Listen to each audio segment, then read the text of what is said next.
For all the success and spin put on the Apollo moon missions in the late 1960s, NASA has never fully answered the question, why have they never returned to the moon?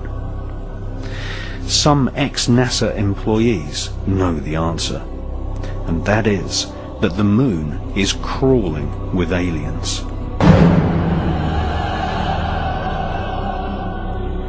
And that NASA astronauts confirmed this in the 1970s, leading many UFO researchers to conclude that NASA had been warned off ever returning to the lunar surface.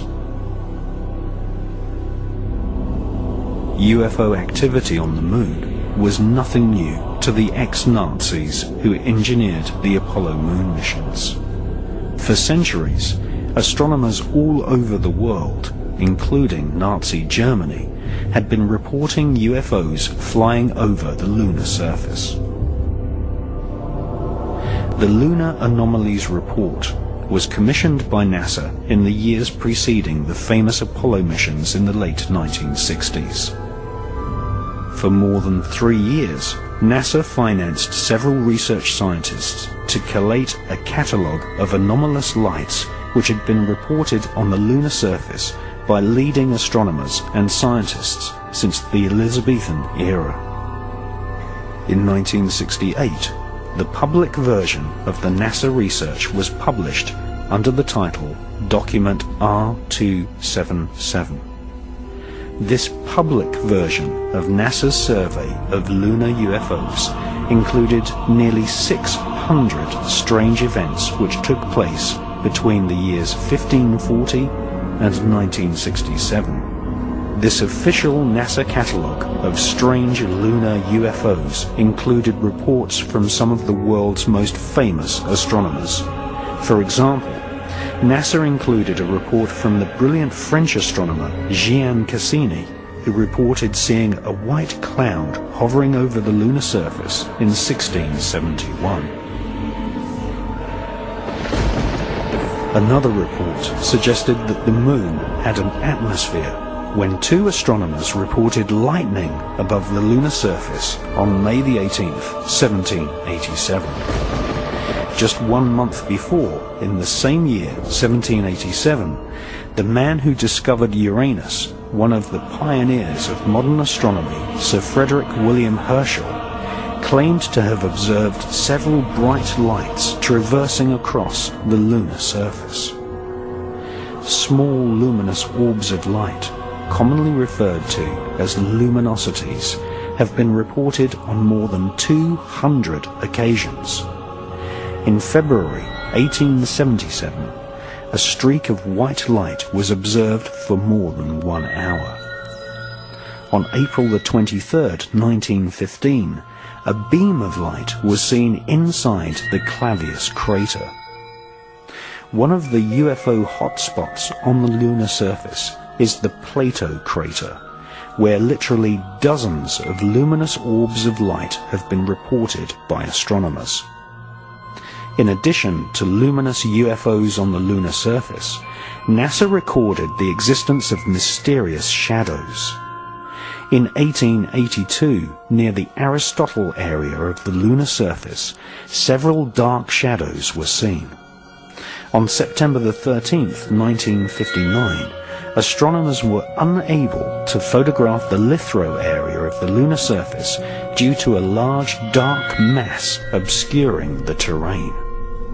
And on September the 11th, 1967, Canadian astronomers reported a black cloud with violet edges floating across the Sea of Tranquility, the exact area chosen by NASA for the first Apollo moon landing in 1969.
Previous to the publication of the anomalous lunar report, in 1965, NASA launched Operation Moonblink, a project involving top observatories all over planet Earth. NASA's goal was to collect data on the large number of luminosities seen flying over the lunar surface. Operation Moonblink also investigated various large structures which had been photographed by unmanned NASA satellites.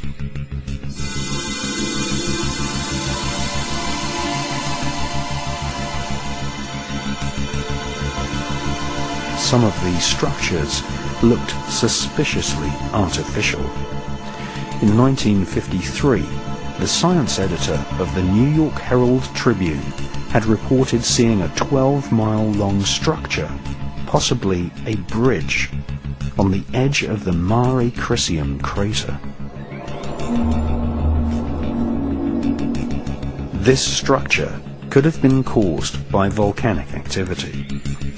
British astronomers Dr. H.P. Wilkins and the presenter of the world's longest-running TV series, The Sky at Night, Sir Patrick Moore, both confessed that the so-called bridge in the Mare Crisium crater had just popped up from nowhere. In preparation for the NASA Apollo moon missions, Orbiter 3 was dispatched to take photographs of some of the moon's most interesting structures. In the Uckert area of the moon, a large vertical structure stands proud of the lunar surface. It has been nicknamed the Shard. Another curious object photographed by Orbiter 3 is the so-called Tower, which some astronomers claim is over a mile thick and could be 5 miles high.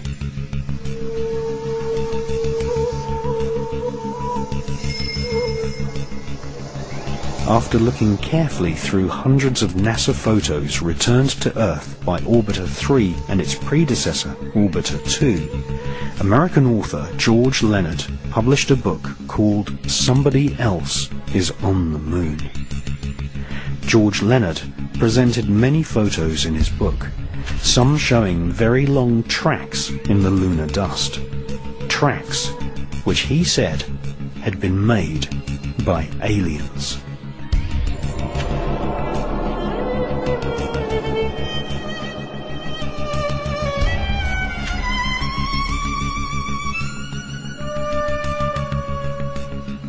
Sightings of UFOs flying across the lunar surface are still going on to this day.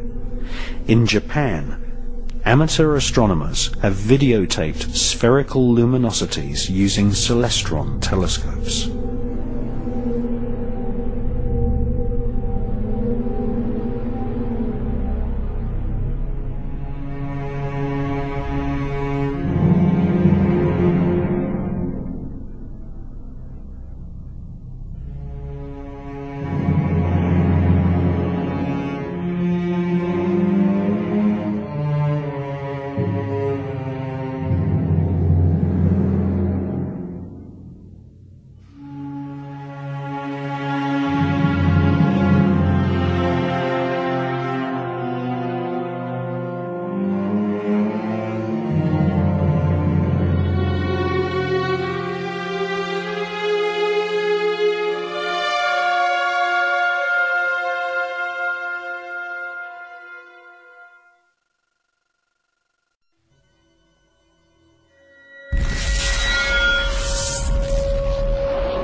NASA's investment in studying UFOs on the moon was money well spent. Two ex-NASA mission specialists exposed in the 1970s that NASA astronauts had informed mission control that they had seen alien spaceships on the lunar surface. In 1976, an ex-NASA employee, Otto Binder, accused NASA of censoring transmissions from the Apollo astronauts by switching to secret radio frequencies and using code names for UFOs. Otto Binder claimed that he had heard an Apollo astronaut tell Mission Control that there were huge alien spaceships parked on the lunar surface, right in the middle of the Sea of Tranquility, which had been chosen as the landing site for Apollo 11.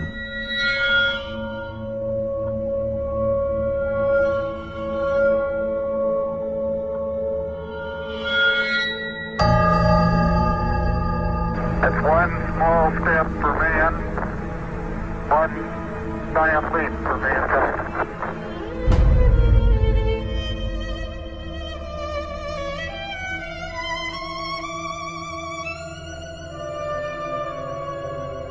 Few people took Otto Binder's account seriously, until another ex-NASA employee, a Moroccan named Maurice Chatelain, published a book in 1978 in which he claimed that two UFOs hovered above the Sea of Tranquility just before the historic moonwalk of Neil Armstrong.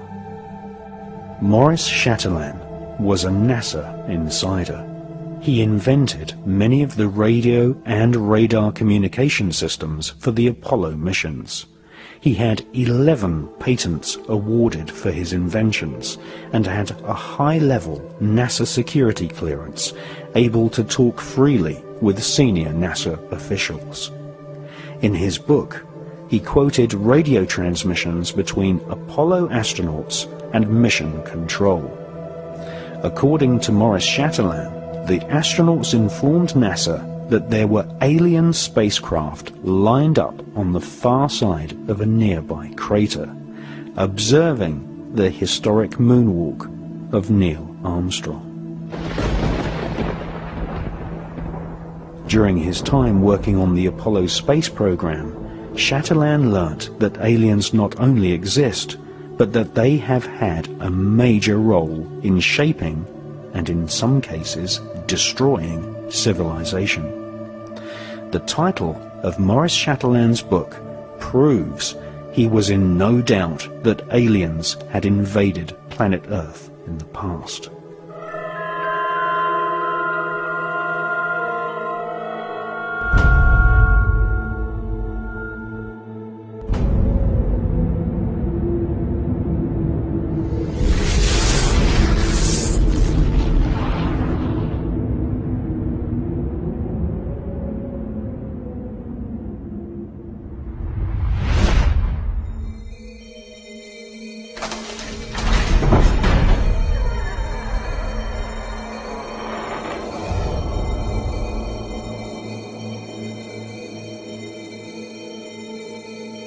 If you study the legends of the North American shamans, the mythologies of ancient Europe, the creation histories of the Australian Aborigines, or the ancient Vedic texts of India, and especially the Sumerian clay tablets from ancient Iraq, we find that all great civilizations on the face of planet Earth tell one similar story.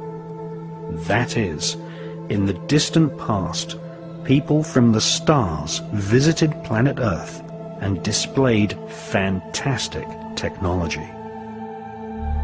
Sometimes they genetically engineered humans. Sometimes they directly interbred with humans.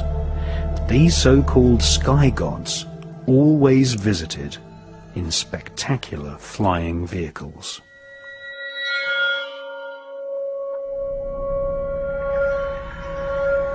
And the watchers from the sky saw the daughter of man were beautiful.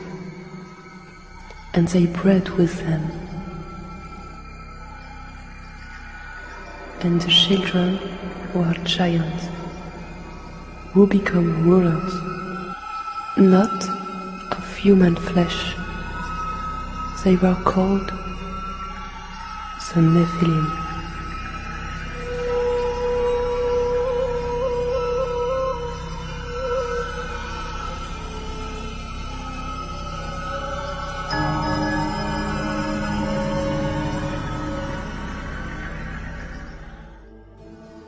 The most ancient written texts on planet Earth date from the Indus Valley and make up a corpus of works called the Vedas. The Bhagavad Gita is an ancient Hindu text which is at least 5,000 years old. This epic mythology inspired the character known as Darth Vader in the Star Wars movies. The Bhagavad Gita described many gods of the stars flying down to planet Earth in alien spacecraft called Vimanas. The ancient Vedas tell us that there are multiple inhabited planetary systems in the universe called Devas, which are ruled by a universal government of beings with superhuman powers and technology, including the power of telepathy and nuclear weapons powerful enough to destroy an entire planet.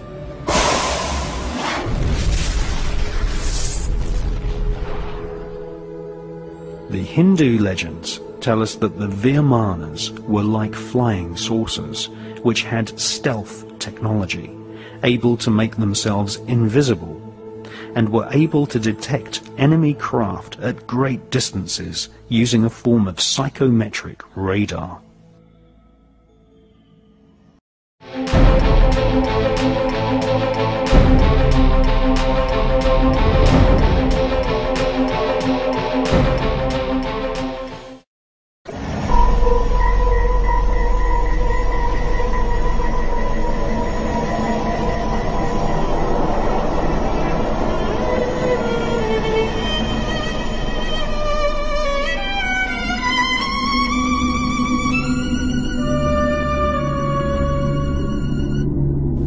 The most ancient text of Central America is the Popol Vuh, written by the Mayans who charted the heavens and had astronomical calendars which predicted solar and lunar eclipses. The Popol Vuh describes the ancestors of the Mayans as great explorers who knew centuries before European scientists that the Earth was not flat, but in actual fact a sphere.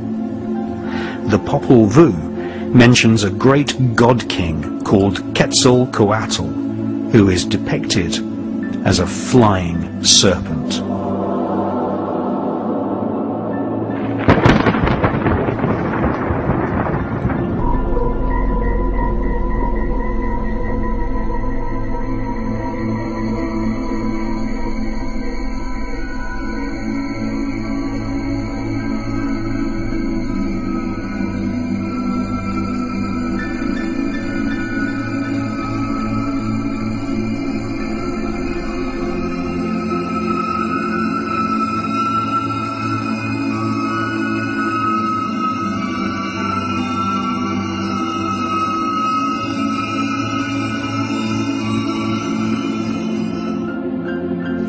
On more than 3 different occasions, in broad daylight, people have filmed flying serpents in the skies above Mexico. The same phenomena has also been filmed in Scotland, and also from aboard the space shuttle by veteran astronaut Story Musgrave.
These flying serpents have often been seen surrounded by spherical UFOs, which are often metallic in appearance.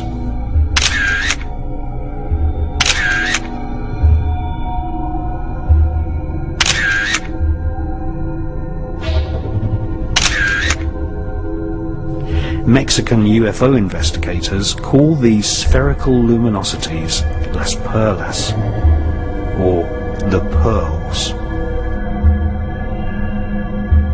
These pearls of the sky are mentioned in ancient Tibetan scriptures. More than one leading Tibetan author suspects that these spherical UFOs are actually alien probes monitoring the evolution of mankind.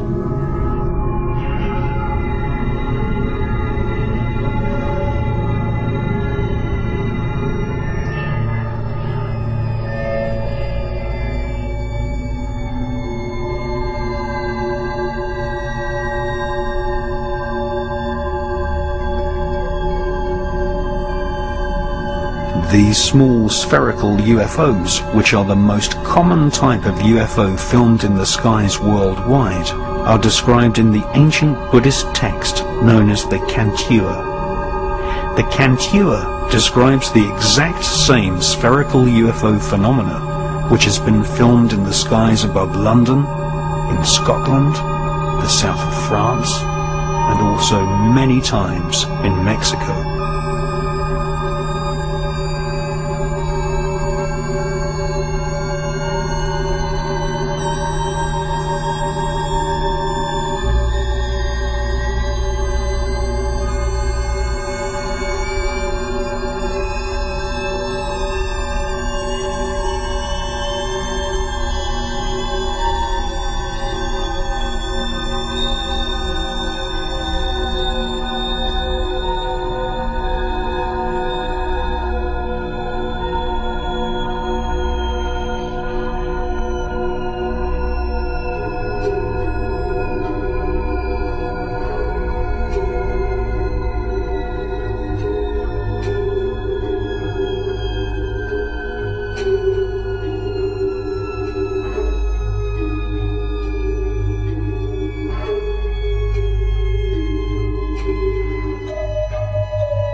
According to self-styled Tibetan mystic and British author Cyril Hoskin, Tibetan Lama Minya Donda told disciples that a group of Tibetan lamas had established communication with space gods who said that they were watching Earth in the same way as humans watch animals in a zoo.